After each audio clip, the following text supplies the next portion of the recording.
Yeah. Great. Hi, everyone, and thank you for joining us today. My name is Bonnie Zal, and I am an external advisor for Templeton World Charity Foundation. And I advise the foundation on a program called the Science of Religious and Spiritual Exercises. And that's what the webinar today is about. And thank you for joining us.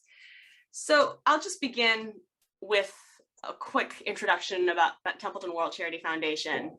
It was established by Sir John Templeton, the late Sir John Templeton, a philanthropist, who was really interested in this big questions in life and employing the methods and tools of the sciences and the insights and scholarship from theology and the study of religions to help us better understand concepts like meaning and purpose and the human place in the universe and the pursuit of truth.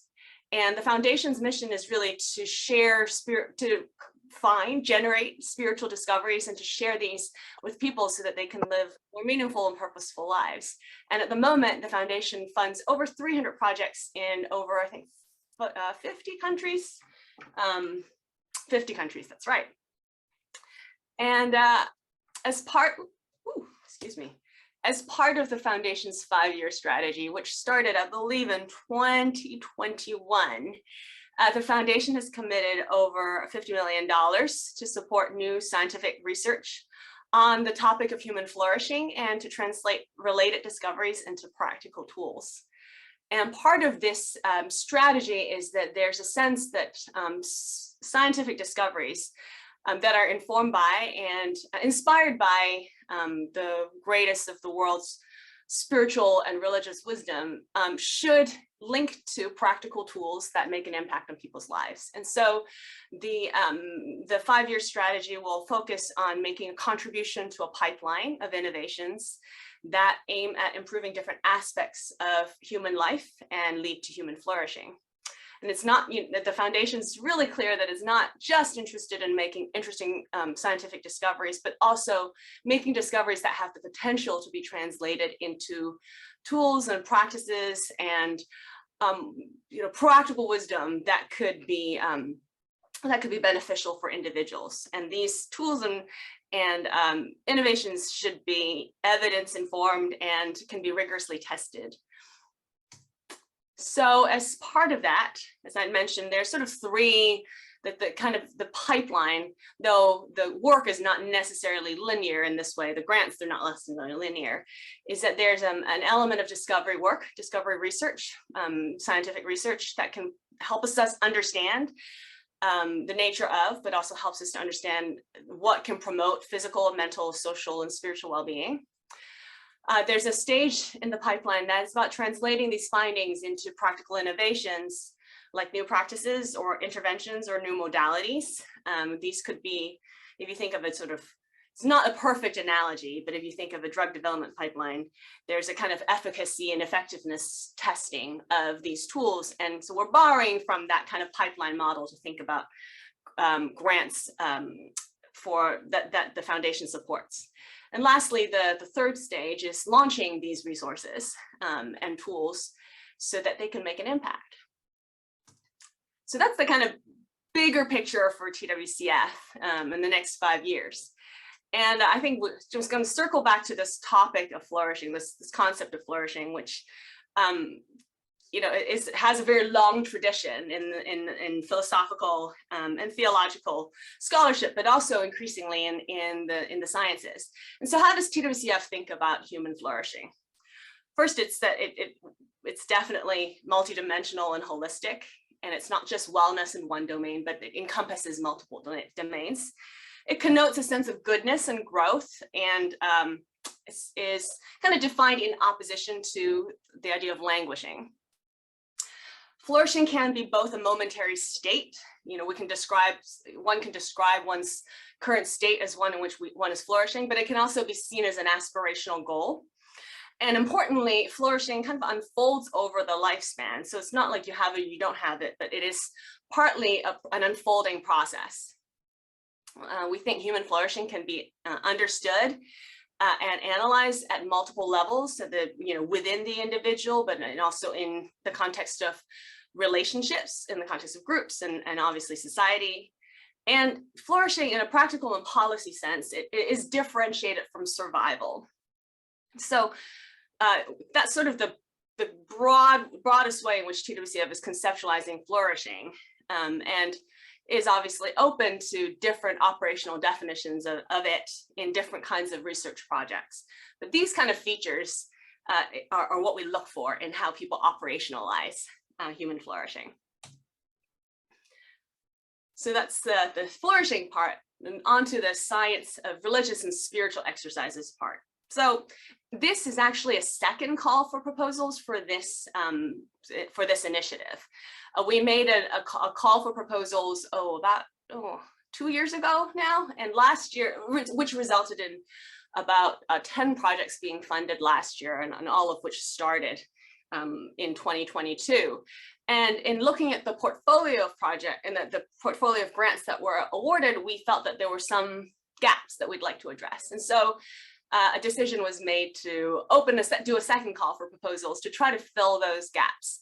And really just so we have a really nice broad range of studies and research that showcases all the different kinds of ways in which religious spiritual traditions have practical insights about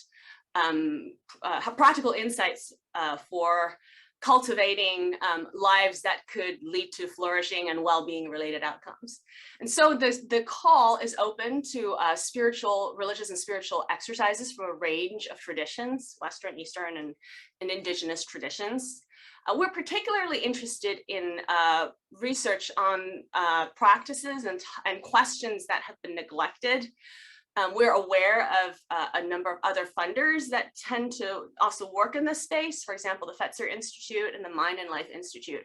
So we're looking for projects that or practices that haven't yet been funded or haven't really been attended to in rigorous empirical research that is informed by the practice itself.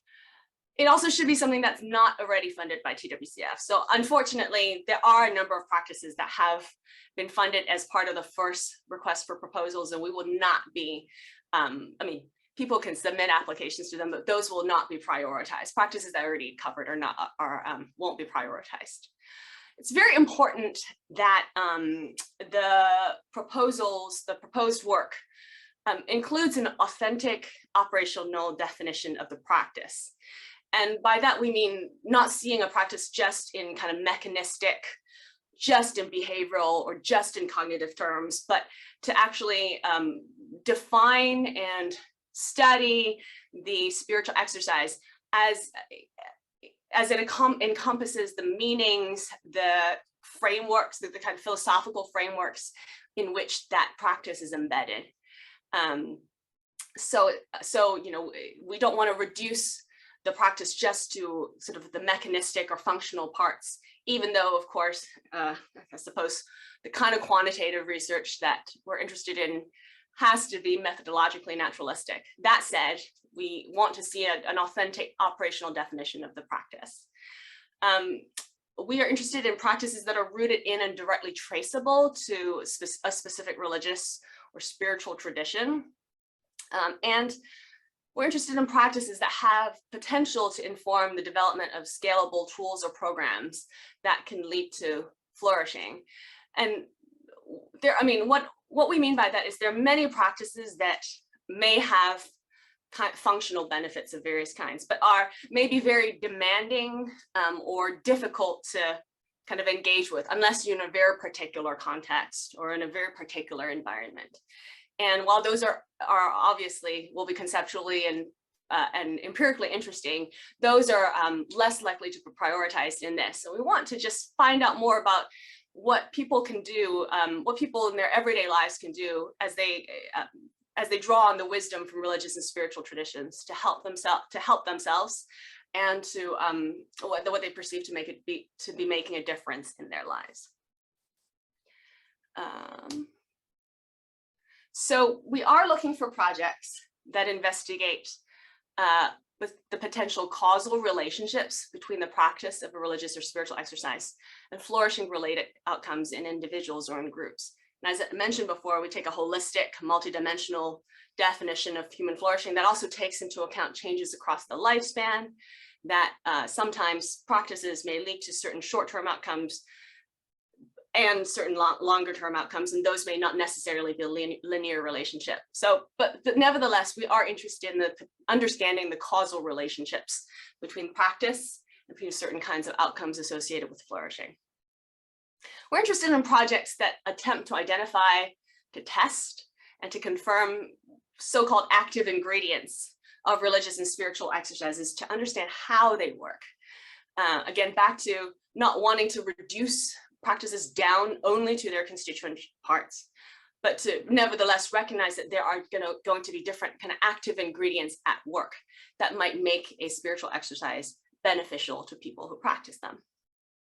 And lastly, we want to generate knowledge that can be applied to develop and to test science-informed innovations for human flourishing for a range of contexts that are rooted in religious and spiritual exercises, meaning that the insights that we draw on from the empirical work that is to be done should help us understand and elucidate, by elucidating some of those active ingredients, might help us design those practices better so that they could be more useful in different contexts and to different people. We're also looking for projects that involve at least one leader or teacher or expert practitioner from the religious tradition or a relevant spiritual community. And we want this because going back to that point I made earlier about an authentic operational definition of the practice, we want the research and the experiments that are designed to really reflect what those practices mean and therefore most accurately capture what they do. And so we believe this happens when the researchers are engaging with those who actually are deeply involved in the practice itself, so that they can unpack the meanings, the mindsets, perhaps the sort of social environments, the contextual environments that are kind of all interacting with each other in the practice itself, and to be able to, for the expert practitioner to be speaking into the design of the study and the operational definition and operationalization of the spiritual exercise, and also to kind of figure out what might be the most interesting or relevant or meaningful outcomes associated with that practice. In short, we want the experimental work to be deeply engaged with the tradition, with the religious or theological or philosophical dimensions of the practice. This is really a reach for us, but we're really wanting this. We really want projects that don't rely exclusively on self-report outcomes. So biomarkers, physiological measures, indirect measures, behavioral measures, those are going to be just as interesting to supplement, self-report outcomes, which are obviously the most straightforward to collect, but also we just want to have a real diverse understanding of the kinds of outcomes and different ways of getting at those outcomes. We're looking for projects that can elucidate the complexity and temporal dimensions of human flourishing. One of the feedback we had, some of the feedback we had from the first round is that when we talk about human flourishing, it's often the case that people just think about it in terms of sort of short-term measures of well-being, whether it's psychological well-being, physical well-being, and oftentimes the longer the temporal dimensions are kind of neglected. And so while it is the case that the projects themselves are going to be only 3 years long at maximum, I think conceptually and perhaps methodologically, we're really looking for projects that try to at least elucidate the complexity and the kind of temporal dimensions of human flourishing. That there's a saying, you have to go down to go up. Some practices might actually do that. And so that's that point. And then, as I mentioned before, we're particularly interested in practices that have not already been funded in our existing portfolio. So here's a list. I think this is also on the website when you signed up, and in the downloadable RFP documentation that is on the TWCF website. This is a list of the projects that have already been funded. And so we will be looking for proposals that do not overlap with the range of practices that are represented here. I'll just leave this slide on here for a few more seconds so you can read through these titles.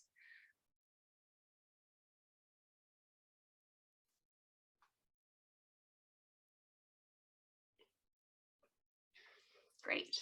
And then, so some of the gaps that we noticed or that we'd be interested in filling are practices, spiritual exercises from indigenous traditions. We're a little low on spiritual exercises from Eastern religious traditions as well. We think there are a number of contemplative practices that are under-researched, perhaps overshadowed by the success of studies of mindfulness meditation and to some degree increasingly compassion meditation. So we think there are other contemplative practices, not just from Buddhist traditions, but also from Western traditions that have been overlooked. So one, for example, is kind of reflections or contemplations on mortality, which appears in multiple religious traditions. We're interested in nature-related practices. We didn't see any in our first, well, we did see some in the first round, but we'd love to find one that is related to nature. We think there are also different types of prayer practices that have been neglected. For example, certain ways of engaging with sacred texts, or engaging with sacred symbols or images. There are certain aspects related to the contemplative prayer type practice. There are also religiously oriented self-reflection practices that we think would be interesting to study. And lastly, we think we have one grant that's currently looking at a social practice, and we'd be interested to see at least another one. So what I didn't mention, I failed to put on the slide, is that the foundation is looking to award up to $3 million in total of funding. And grants can either be $260,000 in request or $500,000 in request. And so I think we're looking to fund probably between 6 and 8 projects on this funding call.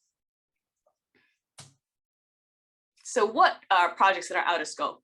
As I mentioned before, projects that kind of neglect the contextual, social, philosophical, theological dimensions and projects that try to explain the religious and spiritual exercises in sort of nothing but terms and purely mechanistic terms are out of scope. Practices that are unlikely to be easily accessible, as I mentioned before, there may be some that are super interesting to investigate, but they're unlikely to be easily adaptable or adoptable by practitioners. Those are out of scope for this particular call. Practices that already have a well-established research base are out of scope or are less likely to be prioritized. We're not funding any work looking at spiritual exercises or spiritual practices for children. And as I mentioned before, the practices that have already received TWCF funding will not be prioritized. Here's just a sort of rundown of the process. So if you'll have read from the RFP guidance document that there's a two-stage process. First is submission of an expression of interest. If you haven't read the RFP documentation, this expression of interest is actually the process of registering for the funding competition as well. So as you register, you also have to submit your expression of interest at the same time. So and that requires you to describe your project in up to 1,200 words, or I believe that's the right word count. Is a sort of brief summary of the proposed research. You'll be asked to describe your project team, indicate your request amount and the start date and the duration of the project. Projects can be up to 3 years, 36 months in duration. And the projects must start in 2024, from between the 1st of May and 31st of October in 2024. And on the basis of this expression of interest, there'll be a selection process, and a number of the submissions will be down selected on the basis on alignment with the initiative, and on the basis of its kind of its place alongside other ideas and other ideas that have been submitted, and also alongside the projects that have already been funded. So from that down selection, there's a by invitation only development of full proposal. And those who are successful, whose projects have been successfully selected to advance to the next stage, then will be notified by July 31st. The deadline for the expression of interest is 2nd of July. So by 31st of July, you'll know whether your application is advancing to the next stage, at which point you'll be asked to write a full proposal. And this means a detailed project description laying out the methodology, the research questions, the methodology, as well as providing details on the budget, on the project's outputs, and intended outcomes. And more of these details will be shared for those who have been selected to advance to this full proposal stage. As part of that, there'll be an optional but recommended set of office hours with Sacred Design Lab. Sacred Design Lab is a group that we have contracted with to provide some helpful input to scientists who are interested in engaging their scientific research with practitioners and with communities, and they'll be able to offer practical tips, but also insights about how to make the science connect with practice, and how the research question, how to facilitate that that engagement with practitioners. So that's due at the end of September. So there's kind of the summer and the early autumn to write the proposal itself. Proposals will then be sent to expert review externally. There'll be a panel of external reviewers selected to represent expertise that will be to cover the questions and topics and methods described in the proposal. And the expert reviewers will be asked to review the proposals on a number of criteria, including conceptual and methodological rigor. And I highlight that because that's really the most important part. But also they'll be asked to comment on the nature and quality of the science scholar practitioner engagement, and the potential of the research to inform human-centered design of innovative programs and tools that are based on religious and spiritual exercises. And the expert review process will take place in the months listed there. After the expert review stage, a selection of the proposals that review well, basically, will be selected and invited to respond to reviews. So there's a kind of second down selection here. They'll be given the opportunity to respond to reviewers' comments to really clarify any questions that reviewers raise, and make slight adjustments that could refine their proposal. But this is not a kind of major revise and resubmit kind of process. This is really only the strongest proposals from the expert review process will advance to this stage.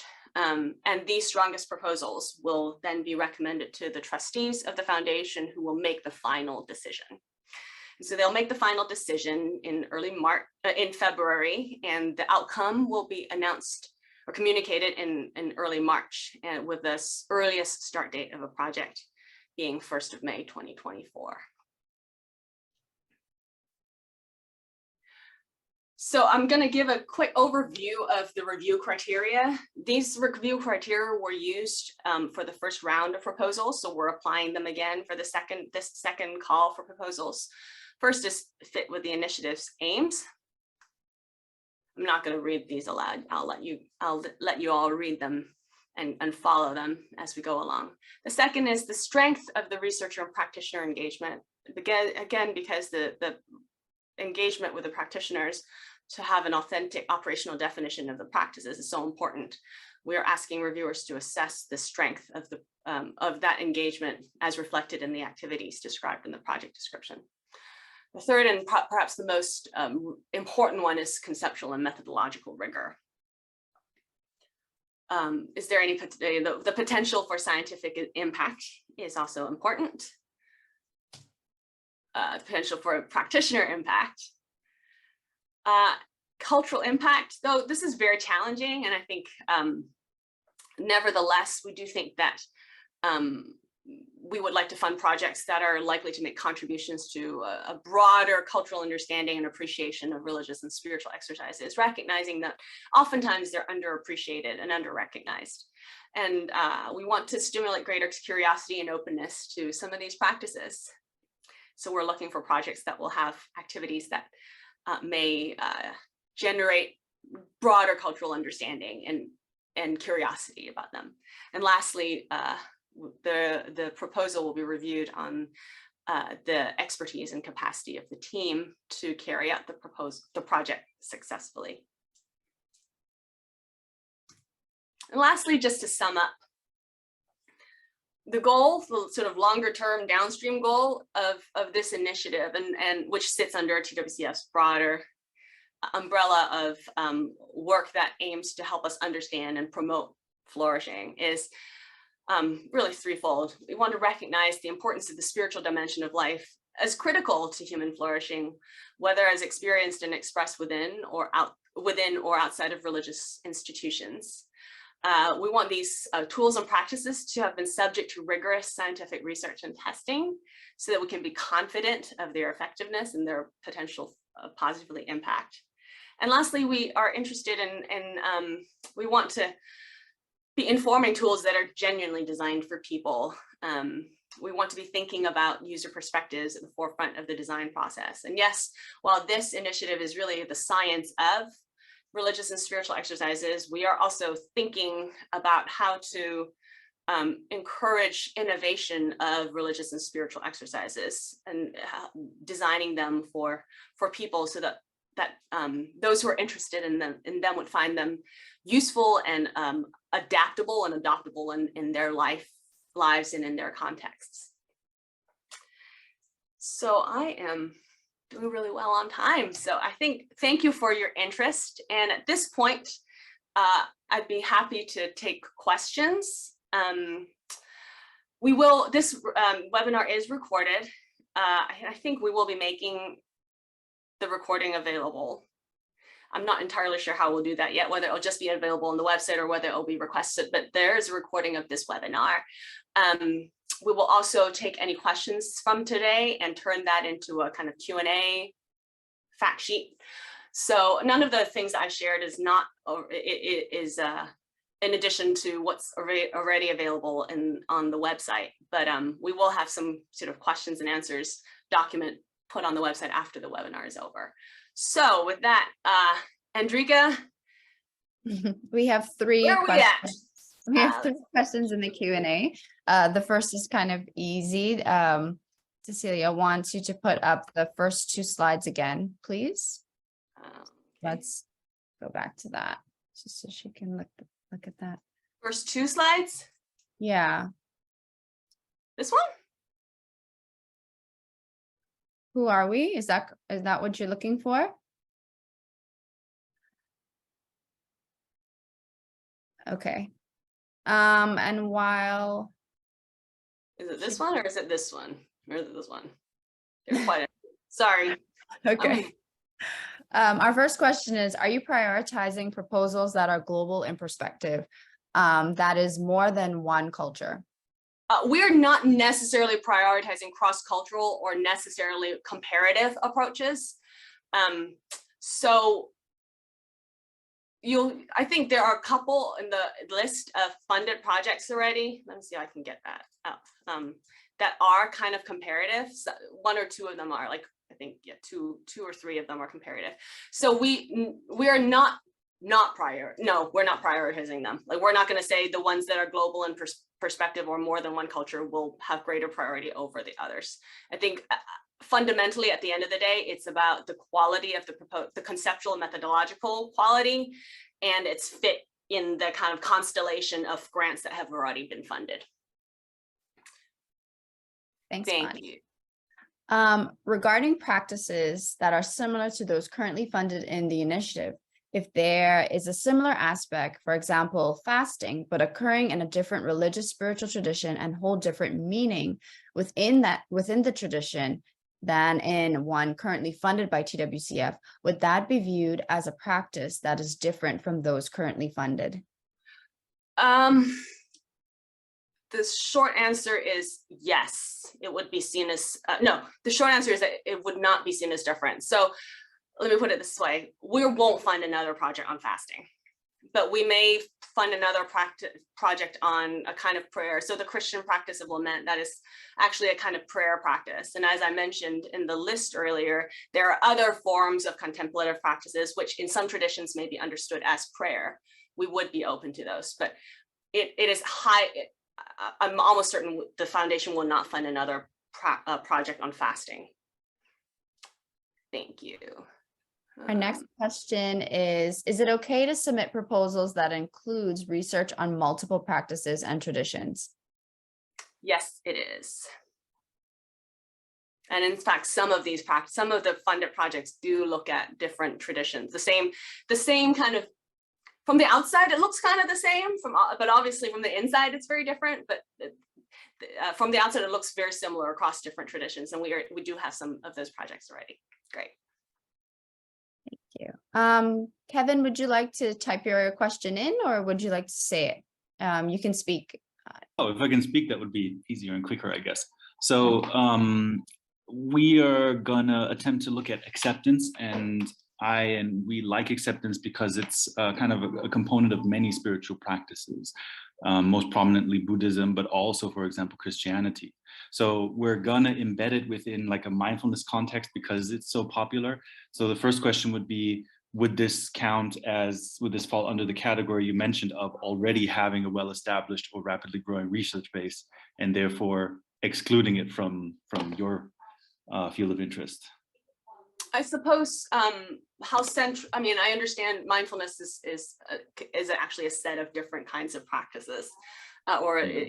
So I suppose the question is how central is the research actually on the acceptance part, as opposed to the mindfulness, which might be relaxation, which might be body scan, which might be, all these different components. So I think in that case, probably looking at it in different traditions in a comparative light might be appealing, just because acceptance in mindfulness alone is already, there's some research on that. I would also, there's acceptance, certain forms of therapy that leverage acceptance as a kind of mechanism for change. I would situate that. I would frame it not just as a kind of therapeutic feature that we know is effective in the context of psychotherapy research, for example. So, yeah. So, because the way we're trying to look at it is psychosomatically, as you say, there's a lot of nice research about acceptance in many different contexts, traditional and also scientific, but there's almost nothing that looks at physiological parameters. And so that's what we're actually trying to do, which is pretty new. Yes, so I'm not really that sure sounds how that super exciting. Just that sounds very exciting. Okay. And so I think I would look at, I would be looking at what is actually innovative about the research. What is the new thing that you're trying to do? And then the second question is, so because we're going to tie it to like a kind of mindfulness background in terms of which actual practices to embed it in, just because you have to choose something, right? But because not even the Buddhist traditions themselves and also not the scientific literature really agree on one specific operational definition, we're also not super closely working with like actual practitioners, because then we would have to tie ourselves down to a very specific context, and we don't really want to do it because it's supposed to be like an integrative kind of thing that shouldn't be restricted to just one tradition. So I wonder if, because you emphasized that this was something that was very important to you. I think that the authentic operational definition piece is important. So I do, I think there's something about leveraging insights from this particular that could possibly be generalized to other carriers, if that's the mix of that particular practice. If you want to email me, I think I have my email. We can follow this up, because I want to be mindful that there are other questions that isn't just about this one particular practice. So let me put the let me make sure you get an email address, All right. and we can ask questions. At the end of the day, we also have to just,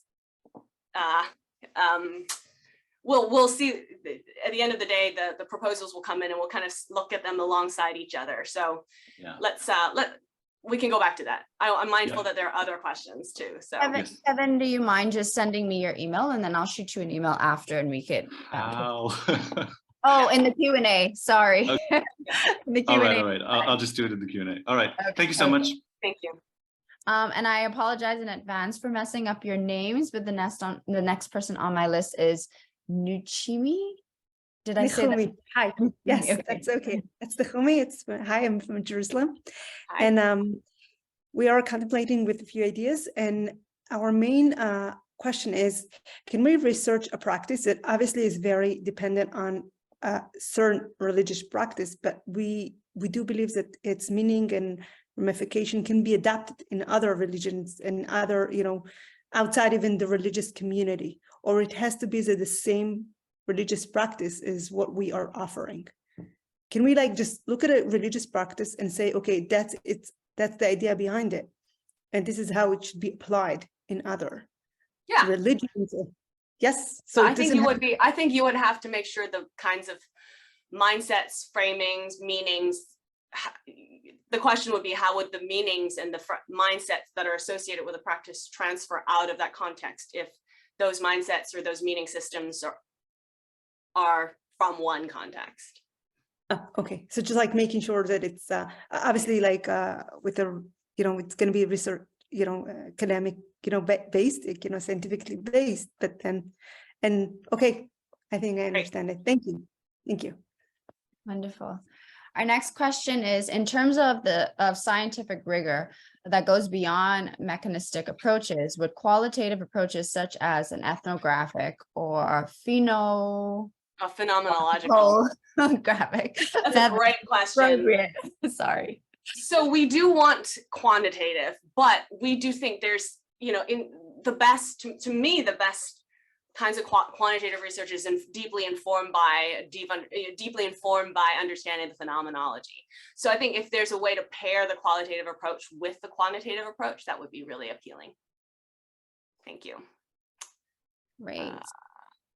Are you going to look at for any educational qualifications of the team, since the people who are practicing religious traditions are qualified in their religious practice only? So the call is open to the project director has to have Enrique, you'll have to help me with this. I can't remember what exactly we had said, but I think it has to have a beholder of a PhD.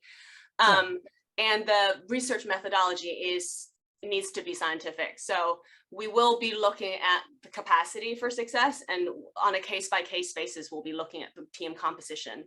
I think our feeling is that a collaboration between practitioners and scientists, behavioral psychologists, anthropologists, people who are able to do the quantitative research, that kind of collaboration is most likely to be effective.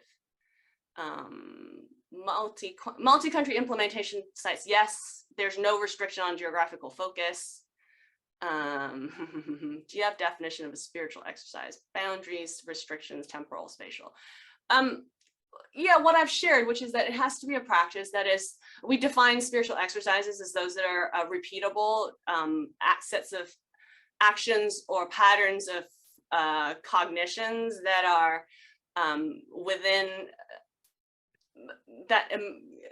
come from a religious tradition, and that are practiced with an intention of, I don't know, self-improvement's not the right word, because obviously a lot of traditions, the ego, the self is the problem. So it's not about self-improvement, but it is practiced with the intention of deepening understanding, insight, self-awareness, which may have byproducts that are what we might call well-being related outcomes.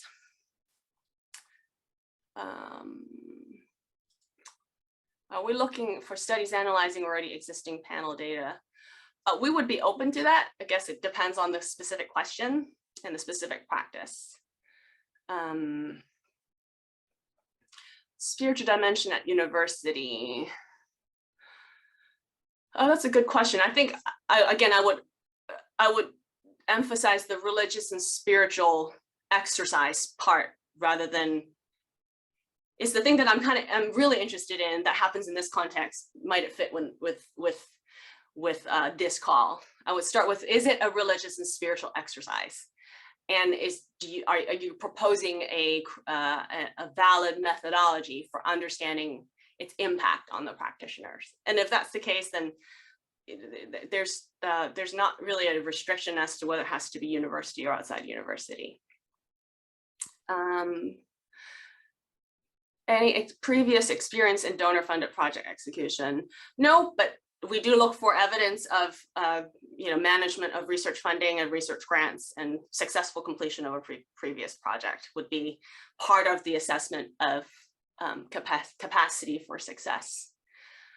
Sorry, Andrika, I seem to have taken over your job in reading out the questions, which you were doing so well. Let's do it that way again. Okay, no problem with logging the email addresses, so it's completely Oh, fine. I'm sorry. In that case, if you're doing that, and I'll keep going with these questions. All right, please explain in more detail what you mean that you will not fund mechanistic.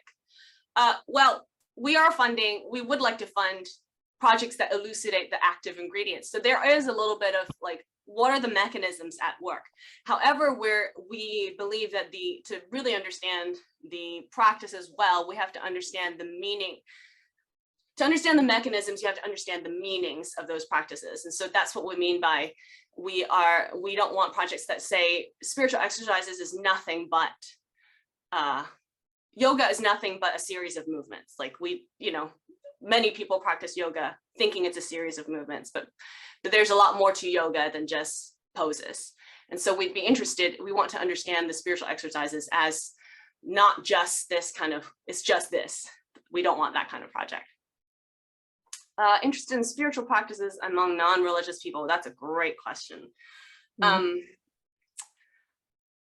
think the short answer is yes, but I think we are interested in, a lot of the spiritual practices in non-religious people are adaptations. I don't use the word adaptation in an evolutionary sense. I just mean that they've been adapted from religious exercises, religious spiritual practices. So again, I think we need to uncover the kind of meaning, the kinds of alternative meanings that are ascribed to those practices, to look at the interaction of meaning and practice. So the short answer is yes. Are you interested in research and working with the elements, water, fire? I think depends on the research question and the practice. So here's the one. If you're thinking about, for example, like fire walking, we would not be interested in that because that's not really a scalable practice. So it just depends on the practice itself. But I would, think about it has to be something that people could, if they were interested in adopting, could adopt, fairly straightforwardly, as it doesn't require a whole lot of training, or it doesn't require a really esoteric sets of props or location. Does each practice research require participation of a leader teacher? Or if researching multiple practices, at least one of them also include a teacher? Yes. So basically, we will prioritize projects where there's a strong practitioner researcher collaboration. In part because we want the research to be really informed by the practice, or informed by people who actually understand the meanings and the context, but also because we would like the practitioners to end up being excited about the science and excited about what they're learning, and perhaps be a kind of spokesperson for a spokesperson for the value of empirical research on spiritual exercises to help us gain deeper appreciation and insight. So it is a project requirement that there is a practitioner or teacher of the practice or an expert of the practice involved in the team.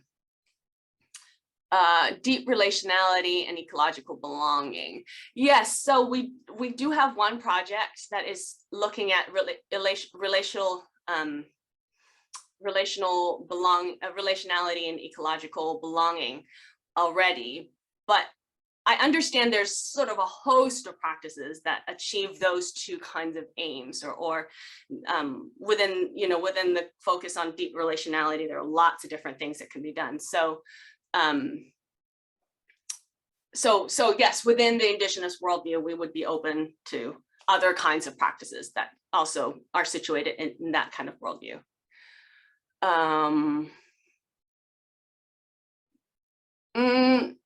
Is TWCF interested in rediscoveries of practices maybe little known or in danger of being forgotten, as for instance through archives or field research in far parts of the world, or only in novelty of subjects and findings?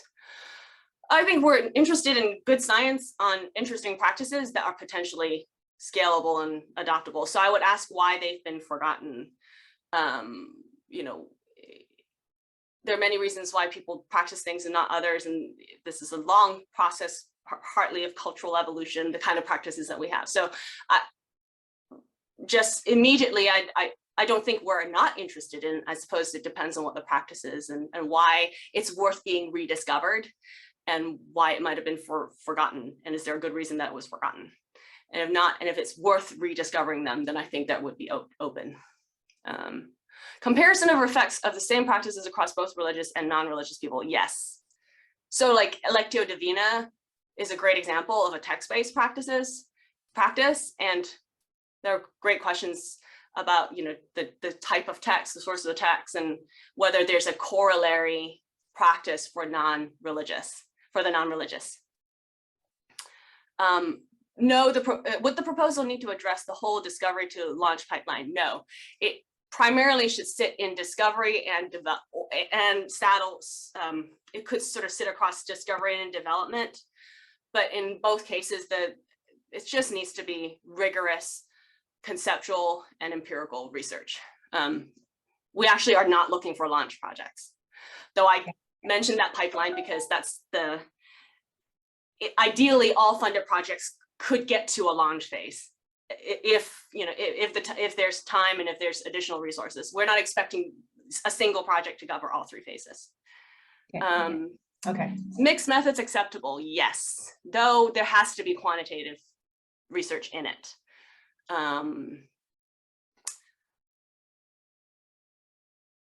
Exclusion of criteria of spiritual exercises for children. Spiritual exercises in parenting and caregiving or within the community. Yes, although we would not be looking at outcomes on children. So the outcomes have to be the direct beneficiaries of the spiritual exercise.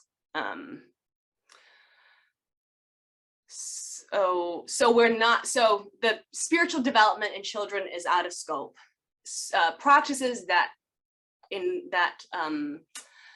can impact on spiritual development in children is out of scope. The spiritual practices of parents could be in scope, but the outcomes have to be looked at in both the parents, and if there are byproducts of beneficial outcomes in children, that could also be looked at. But the practitioner is not children. Would a study of various interrelated exercises within a broader contemplative curriculum in a retreat setting over several years be considered, or is this a single exercise? It's a single exercise, in part because it's unlikely that that curriculum would be, practiced in exactly the same way, or there's a high fidelity to the original curriculum in different settings. So we're looking at kind of more discrete units of practices, even though we do recognize that many people practice and piece together their own kind of a range of different spiritual exercises. Is travel funded? There are limitations on travel and lodging requirements, and that's in the RFP documentation. So the details, I would encourage you to look at that for the details there.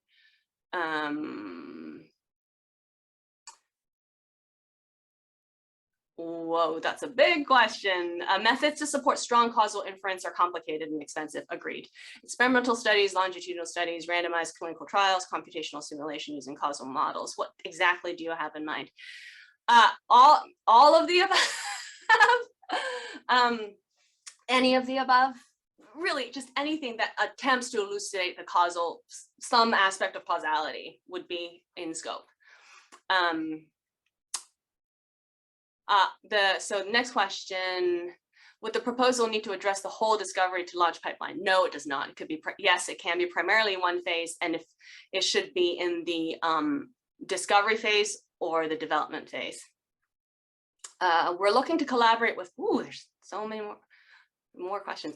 We're looking to collaborate with practitioners and religious leaders of sacred prayer camps in Ghana, where individuals go to meditate, pray for themselves and others, and do individual and congregational prayers to explore how these practices impact flourishing well-being. Would this be considered different? No, wouldn't be considered different. It's, again, back to the question of, is it a religious and spiritual exercises? Will the study look at some causal mechanisms? And is there an evaluation of impact, of outcomes of the practice? That's it. Is an exercise and meaning in life considered a spiritual exercise? Depends on how it's framed, and depends on, I guess it depends on how it's framed.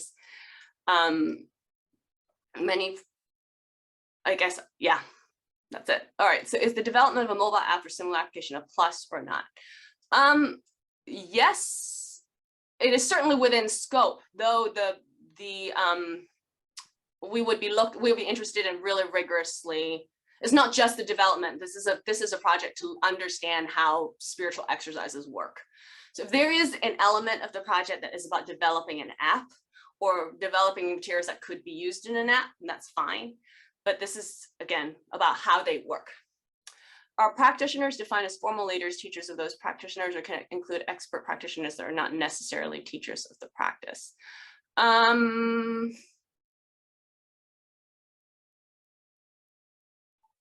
think it's defined as formal leaders or teachers, somebody who's recognized by others as an expert. So, not somebody who's like, who's has done the same practice for 15 years. And that does make them an expert. They've done it for a long time, but they should be recognized by others as an expert. Reference to quantitative results. Do you count scientific or instrument-based results as quantitative? Yes, we do. Online, it says neuroscience and spiritual exercise is out of scope. Could you explain what this distinction means? It means that we're not interested in just sort of understanding the impact of spiritual exercises on the brain. We're not interested in just looking at brain scans or neuroactivity during religious and spiritual exercises. Partly because those tend to also be expensive, like Leslie was saying. Actually, a lot of things are very expensive to do, but those are particularly expensive, and we don't think they could be done, probably unlikely to be done well within the confines of the available budget. So no open questions. Woof. That was a well done. Thank you everyone for bearing with me. I hope that was useful. I think some of you will have shared your email address with Andrika. Please bear with us. There's only 2 of us and we can only answer so many questions. But it is our hope that you have found this webinar helpful and that it's given you a better understanding of what the foundation is looking for. I think probably the best way to look at what the foundation is interested in is looking on the RFP website to see the list of the grants that have been funded and clicking through them and reading the synopsis, because that will give you an idea of the kinds of things that have made it through. And so we're trying to plug some of the gaps in terms of practices within that portfolio. So with that, thank you very much for joining us today.